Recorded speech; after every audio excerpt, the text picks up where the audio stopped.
Hi everyone, welcome to ELI, the place where you get your daily dose of inspiration for entrepreneurship. And today we have with us Mr. Sumit Nayak, who is the co-founder of Ekank Technologies, which is making history, arts, culture, and heritage accessible to masses. Hi Sumit, welcome to ELI. Hi, Priya. Thanks a lot for inviting me. I would request you to introduce yourself to our audience and give us a brief Sure, about your overall life so far. And then we will talk about the venture, of course, but about you first. sure. Great. So, hi everyone. I'm Sumit, and I'm the co-founder of Ekank Technologies. To give you a brief about, I'm a bachelor's in mechanical engineering from Delhi College of Engineering. I completed my bachelor's quite some time ago, 2014. Mm-hmm. Post that, I've not really delved a lot into mechanical engineering for sure. Mm-hmm. Because while mechanical is something that I really like, but the business side of things and the product side of digital age was something that I was really passionate about.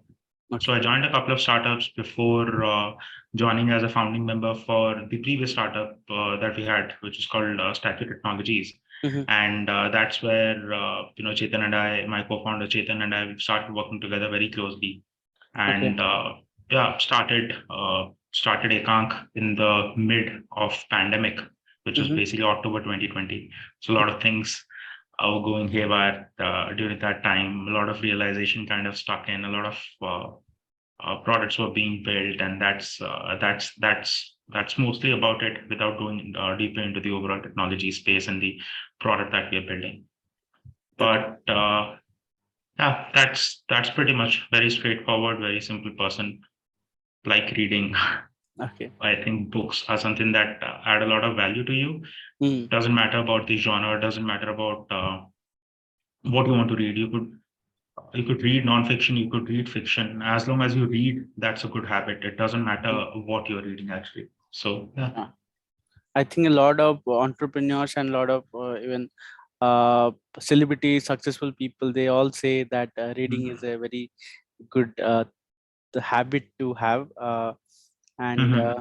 uh, so one thing I am curious to know, when you Mm-hmm. chose to become entrepreneur, why Mm-hmm. history, arts, culture? What is your lineage, passion towards it? So, just to point it out, so this is not the first startup that I'm working with or Mm. that I've, kind of co-founded or been a founding member. This is the third one.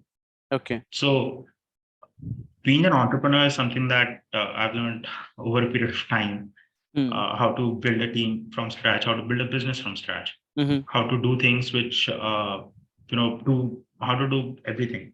When you're an entrepreneur, when you're trying to start something of your own, then you don't look at goals or then you don't look at tasks as if whether that's something that you're supposed to do or you need to hire somebody. Mm. For the first year, or let's say for the first couple of months, Mm. you do everything, Right. starting with, you know, starting with cleaning the office to, if you're working from a flat or something, you end up making tea as well for the rest of the team. Yeah. So that's the fun part about being an entrepreneur because it gives you that diverse set of knowledge and skill set Mm. that I don't think anything else teaches you. Right. So that's one thing. Now coming to why history and why culture. So Chetan and I, we've known each other for 7 years. Mm. And over the past 7 years, we've traveled a lot together. We've been to different parts of the country. We've been, different countries as well. And every time we visited a place, there was this one thing that, kind of caught our attention, which was basically the stories of these places. Okay. So I'm from Odisha, right? So Odisha has a lot of temples. Odisha has a lot of heritage sites. Yeah. Now, these heritage sites in isolation probably are not interesting for anybody. Mm. Same goes for any other heritage site in the country. What matters is the story behind that heritage site. Yeah. If I were to tell you, let's say so and so temple has so many sculptures in it, it was made in so and so era and all of that, those are just facts. Facts are not something that interests people. Yeah. Stories are something that interests people. And what we saw was that culture was taking a backseat. Rather, culture was something So culture is something that is trying to evolve, Mm. and we are in a era right now where culture is the next revolution. Okay. Right. There has been everything. So you have a startup for practically everything in this world. Mm. You need grocery in 10 minutes, you have a startup for that. Yeah. You need to, put your money in mutual funds, you have a startup for that. Yeah. But you're having difficulty in getting a credit card, there's a startup who's going to give you a free credit card. Right. No, you have a startup for everything. Mm. But India being such a culturally rich country, there wasn't a single startup that was trying to change or revolutionize this domain. Mm. And that is what we wanted to do. So we started Ekank with the focus of building a culture company. Okay. Right. So tech and product is what Chetan and I we have we built our expertise over a period of time, build scalable tech and scalable products. Mm-hmm. So what we wanted to do was we wanted to build a culture company. Now that culture company could have multiple products in it. Mm. And the first product that we are working on is a storytelling platform. Okay. So what it effectively does is, let's say Priya Ranjan has a story to tell. Mm. Now, what do you do right now? If you have a cultural story to tell, you go on Instagram or on YouTube and put something across. Yeah. Now, the issue with Instagram and YouTube is that there is so much content, and there is so much content related to so many different diverse niches and areas that Mm. your content gets lost. True. So there is a lot of digital noise. You would have, let's say, if you are if you're a book, if you're somebody who's passionate about books, you would Mm. probably go on Goodreads. Yeah. If you're somebody who's passionate only about, let's say, writing about cricket or music or something of that sort, Yeah. then music has Spotify, Yeah. design has Behance and Dribble. You have other platforms which are very specific to specific niches. Mm. But for culture, there is no such platform. Okay. And that's what we wanted to build. We wanted to build a storytelling platform because we love stories Mm. and we want culture to be promoted. You know, we want culture and history to be promoted the way it's supposed to be, which is via stories. I can go ahead and then tell you 10 facts about something. Mm. Why? Why would I? Nobody's interested in that. Yeah. Rather, if I end up telling you a story, you would at least smile. That's it. We don't expect to teach you anything. We don't want it to be educational in nature. We just want it to be fun. Mm. Yeah. So Okay. that's how we started. That's the current journey. We have a lot of storytellers on board. We have a lot of stories on board, and we're just building the product. Okay. Speaking of product, this is the next aspect Mm-hmm. I wanted to know, or rather Mm-hmm. cover on this podcast. Uh, Mm-hmm. you have defined the problem statement very well, but how Mm-hmm. are you going about solving that problem statement? What features or what modules inside the product is catering to Mm-hmm. each of things that you mentioned? So, so when you're creating a platform, you need to look at multiple stakeholders. Mm. So on our platform, there are two primary stakeholders. So there is a storyteller and there is somebody who's listening or reading or consuming a story. So from a product standpoint, what we are doing is we're building tools, or rather we are building a set of features that make the experience of both the storytellers and also the story consumers fun.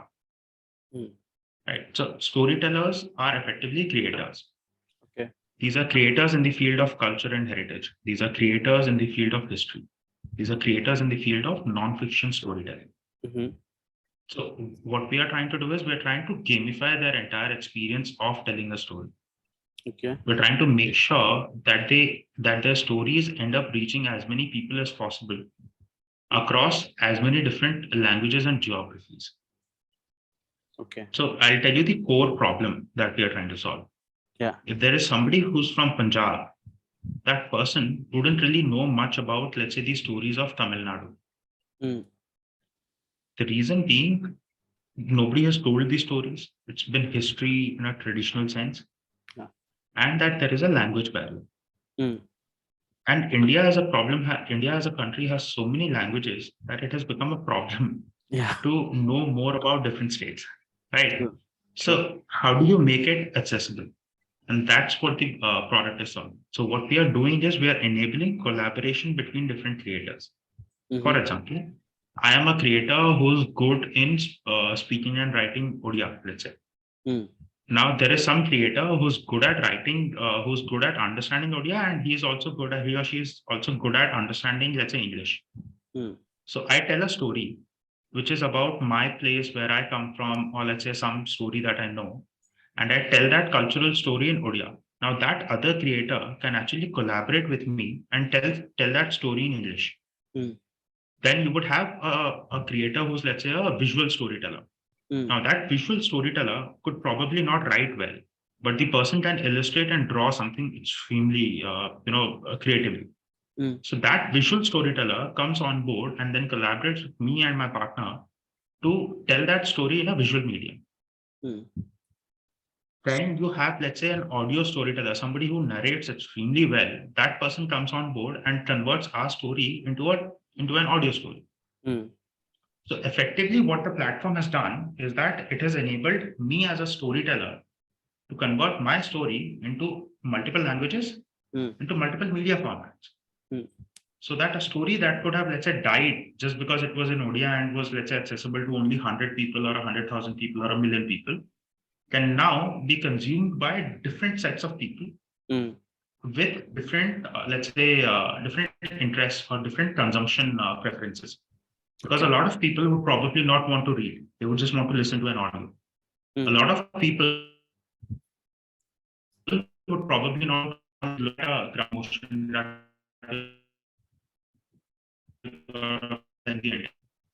Yeah. and that's the product that we're building. We're catering to all the users by making their formats accessible, and we are catering to all the storytellers by enabling collaboration on the platform. Mm. Okay. Can you share some numbers to put things into perspective in terms of how Mhm, many users are onboarded to the platform, how many creators are mhm, using the mhm, platform to publish content, and mhm. add any other statistics you'd like to share? Sure, sure. So, from a user standpoint, we see around 12 million monthly active users on the platform. Okay. So these 12 million users contribute to closely 34 million story reads in a month, in a single month. Mm-hmm. And we have close to 150 odd storytellers on the platform who are slowly building that entire repository of different stories, different cultures, and different accessibility methods. Mm-hmm. When the way we work is that we have an invite only model for all the creators. Mm. We want to make sure that the stories are benchmarked to a very large extent, as in there is no lack in quality or decrease in quality when a lot of storytellers come on board. Mm. So we want to make sure that there is a benchmark. And that's what we have seen. That's what we've seen on the platform. Mm. Some of our super users, they end up, they end up reading close to what? They end up reading close to 20 odd stories every month. Mm. There are users uh, who end up spending more than 60 minutes on the platform in a single Okay. session. Okay. Right. And that's what, because the platform has stories from all different cultures, because the platform has stories in different formats. Mm. So those are some of the numbers that I can provide right now without going into the details of it. Got you. Uh, Also, can you cover the business aspect of it? How do we make money as a Mhm, platform? mhm, Um, mhm, I mean, what are the different revenue streams for us? mhm, mhm. So as a platform, monetization is something that is not core for us right now because we are trying to lead a revolution that is not been done till date. Mm-hmm. Having said that, monetization is also extremely important. So Okay. we've done around in the past 3 months, we have done around 150 odd $1,000 in terms of revenue. Mm-hmm. This is mostly via ads and brand partnerships. Okay. So effectively, what happens is there are a lot of brands out there who want to tell stories about culture, who want to tell stories about the cultures that they are promoting. Mm. So what we do is we enable our storytellers to work with all of these brands and tell these stories in the best possible way. Mm. So that's the platform aspect of building a revenue channel. So overall, we've done around 150 odd $1,000 of revenue in the past 3 months, which is last quarter. and we're on track for at least somewhere around what 700,000 odd dollars by the end of this year Okay. in terms of revenue.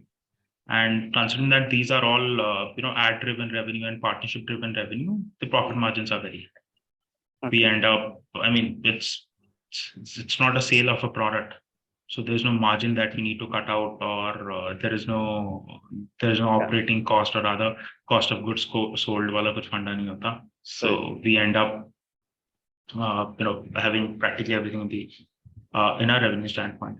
Got What I would also like to add there is that if, let's say, there is a story that does extremely well and we are able to earn $100 out of it, you. Mm. then the storyteller who's actually told the story and written the story gets $50. Mm. So we do a revenue share with every storyteller that comes on, and that is how we boost creator economy. Mm. There is no, I mean, it's very straightforward. People come on board, people write, people tell stories. If you're able to monetize the story and if you're able to earn from it, then they Mm. deserve a cut of that as their own income. And that is what we are promoting. Got you. Uh, Curious to know, how did we achieve this scale in a short span of time? I think it's about 2 years now. So Yeah. so tell So us. uh-huh. So we started, we launched the product in Feb 2021. Mm-hmm. And in a year and a half, we have hit close to 13 million odd monthly active users. And that has mostly been through our strategy of partnerships and also reaching out to as many users across different touch points. Mm-hmm. So effectively, what we have done is we've tried to figure out where is it that the user is. Okay. What are the touch So there are points? two ways that are, so I'll explain. So there are two ways of doing user acquisition. Either you pull the user towards you, Mm. as in you ask the user via a lot of marketing activities that, okay, this is a platform that exists, please come here. Mm. Or you reach out to the user wherever the user is present. Mm. Right. So I'll give you an example. For example, when Apple sells a phone, an iPhone, Mm. that iPhone has Google as its default search engine. Okay. Mm. So that default search engine makes sure that if somebody is using Safari on an iPhone, Mm. they end up using Google search engine. Yeah. It's very straightforward. That was. Google Yeah. could have decided not to do that partnership. Mm. So what would have happened was that people would have had to open google.com and then do the search. Mm. Right. So that's a pull approach. Yeah. The user requires to use a search engine and they go to Google to do the search. Mm. But Google took the other approach. They said if the user is already there Mm. and there is an opportunity for us to be there as well, then why not do it? Mm. And that's the mantra of every digital product right now, wherein they're trying to reduce the friction between how the user ends up coming to your platform or ends up using your service Mm. and the number of hops which are there. So we've tried a lot of GTM activities. We've partnered with a lot of people. We've done a lot of user acquisition Mm. in different ways, and that's how we grew to 13 million users. So rather than asking users to come to us, we were there where the users were. Can you give us some examples? Let's say one of the partnerships that we did was with so we have a partnership with Times of India. Okay. We have a partnership with Hindustan Times. Mm. We have a partnership with the multiple apps on the Play Store that people use. So I'll give you a simple example. So there is Paytm mini apps. Mm. The Paytm Android application has a section called Paytm mini apps. Mm. A lot of users go there to quickly consume stories and content and other services from different applications. Mm. So what we did was we integrated ourselves there. Okay. So that every time a user comes there, they have that opportunity to, let's say, consume stories around history, art, culture, and heritage without having to install an app, without Okay. having to go somewhere else, without having to, go over a lot of friction and then consuming these stories. So partnerships like these. This is something that give us a lot of repeat users. These are something that help us understand the overall user persona from Mm. a wide variety of, or rather, from a wide range of user interests. Mm. And then that also helps us in iterating the overall product. Mm. Yeah. Okay. So now we would like to cover a little bit on the personal front of being an entrepreneur. Can you tell us what triggered you to become an entrepreneur or even join a startup as an employee for that matter? I think the startups and entrepreneurship, it's a little uncertain journey than you can have Mhm, uh, with corporate careers and all. So mhm. why? So, I mean, the primary reason is because I was fortunate enough to come from a family background wherein there was no immediate requirement for me to start earning, Hmm. right? And there was no immediate requirement for me to start providing for the family. My Okay. father was in Air Force. Hmm. He completed his entire tenure there. And I mean, him being in the forces is something that taught discipline, also gave us that freedom to try whatever we wanted to. So Hmm. that was one of the primary reasons why I was able to choose a startup. Hmm. Now, why did I actually choose a startup? That was because of ownership.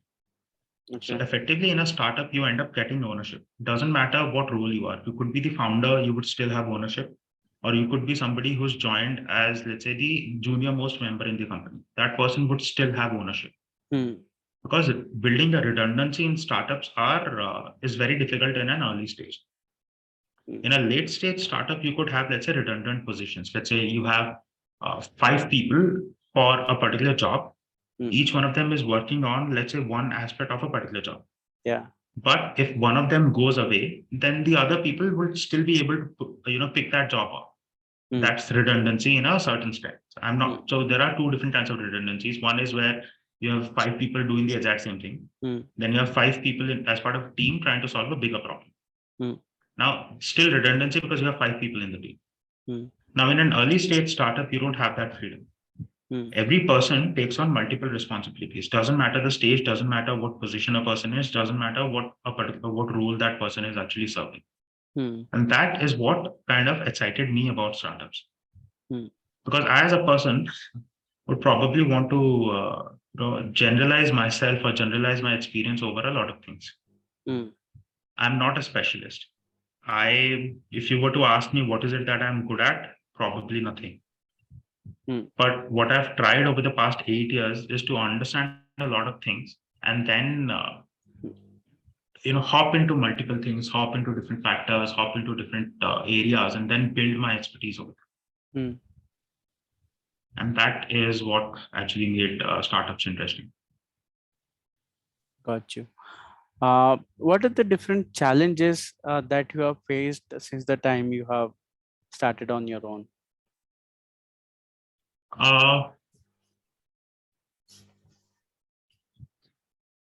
there's a lot of uncertainty actually. When you're joining a startup or when you're starting up on your own, there's a lot of uncertainty that you face. Hmm. That induces a lot of anxiety. Yeah. What is not told about or talked about much in the media is the overall mental space that a founder is in. Hmm. Right? It's the same for everybody who joins as a team member as well. Yeah. I don't like the word employee actually, so I avoid using it. So somebody who joins as a team member in a startup, early member in a startup, that Hmm. person also has a lot of anxiety and uncertainty in terms of where the startup is going to be, let's say in a couple of years. Hmm. That is something that was initially very tiresome, to say the least. Initially, it was something that kind of kept me awake and the rest of the team awake at night. Hmm. But now, after so many years of working in a startup and doing multiple startups, it's easier. Hmm. It's easier to visualize what you're trying to do and the kind of scale that you'll be able to achieve in a certain set of in a certain timeline. Let's say 6 months may you'll be able to do XYZ things, or Hmm. 3 months may you'll be able to do ABC things. So Hmm. that's one of the things which is very difficult to go over that anxiety phase Hmm. and build and continuously end up doing things without kind of losing vision. Hmm. Because when you're starting up, right? So Hmm. you have to convince yourself on a day-on-day basis that whatever you're doing has an impact. Hmm. You have to convince everybody else who's part of your team that whatever you're doing has an impact. Okay. You have to convince investors that whatever you're doing has an impact. Hmm. And you need to convince everybody else who's, let's say, part of your family or friend circle, or who's everybody that you know, that whatever you're doing has an impact. Hmm. It's same for everybody in the startup. Okay. Let's say founders have to deal with investors. A team member doesn't have to deal with investors, but that team member still has to deal with other team members Hmm. and his or her family. Right. So it's that conviction that helps you go through this. Can you tell us what is the meaning of entrepreneurship for you? How do you define the term entrepreneur, or who is an entrepreneur as per you? For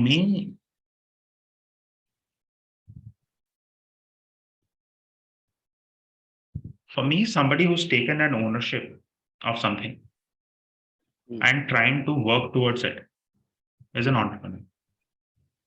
You don't have to own a company. You don't have to own your own business. You don't even have to work for yourself to become an entrepreneur. Okay. You just have to own an idea. You have to own a product Hmm. and then move towards making that product a success. Okay. That is an entrepreneur. Okay.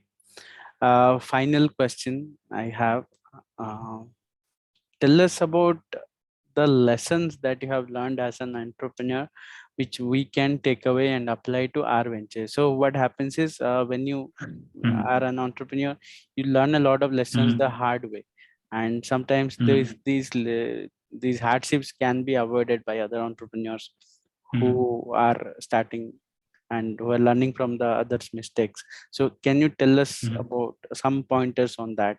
Any lessons or any mistakes that you made as an entrepreneur? See, I've made a lot of mistakes, Yeah. uh, quite a lot of mistakes, by the way. So probably, I mean, everybody's going to make mistakes. Mm, That is part of the journey. If you yeah. don't make mistakes, you're probably doing something extremely wrong, and that's probably the biggest mistake. Yeah. What is important is for you to uh, so one thing that we have learned as part of Ekank. So I'll talk about Ekank and this day, right? Yeah. So specifically in Ekank and for this day, we had a lot of people who were saying the culture and history is probably not a domain that is big enough, Mm, and we understood that. mm, We understood that that is the perspective that a majority of people are going to have. mm. What we did not do was spiral down in that depressing thought and not build the product. Okay.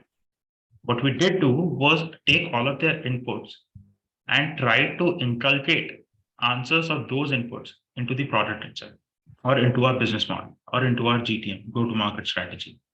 Okay. So, what is extremely important for people to do, what is extremely important for entrepreneurs to do, Mm, is to be able to take critical inputs in a very positive way, because a lot of people are going to say no to you.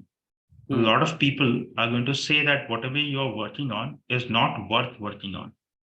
mm. And when I say worth, it means putting your time and money behind it. Yeah. So the answer there is to ask them why Okay. and think about it. Don't act on it. Don't do, because you're going to have 20 people saying 20 different things to you.